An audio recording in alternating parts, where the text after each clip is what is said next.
Birinchi liniya podolsk qidirib yurgan bo'lsanglar, Yunusobod 15-kvartalda zo'r variant chiqdi. Mana bu yog'imiz metro liniya hisoblanadi, Arbat hisoblanadi. Mana yo'l yuzida 3 xonali birinchi etaj 80 kvadrat uyimiz chiqdi. Toza kvartira ekan, remontlari bor ekan, narxi 120 ming startli srochniga sotilayotgan ekan. Mana bu uyimiz ichki qismi, bu yoq основной kiraverish eshigi hisoblanadi.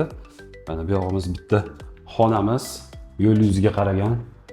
Fasadi 6 metr hisoblanadi. Mana bu joyimizni yo'l yuzida. Keling, mana ikkinchi xonani ko'rsatamiz. Mana xohlasangiz remont qilasiz, hozir shu holatida arendaga topshirib yuborsangiz ham bo'ladi. Mana bu yog'imiz ikkinchi xona, 5 ga 3. Keling, mana bu uchinchi xona. Mana bu yog'imiz koridor bo'ylab sanuzyollar, kafelari bor. Аккуратный. Mana bu yoq sanuzyollar раздельный. Mana bu yog'imiz kuxonniy zona, balkoni 3 ga 6 bu yoq qismi. Ko'rib turganingizda va orqada o'zining огороди ham bor. O'zining podvali ham bor. Ko'rib turganingizda shu joyimizga 120 ming startli qo'yamiz, srochniga. Qiziqqan bo'lsa, opsiyan nomerni qoldiramiz, telefon qilinglar.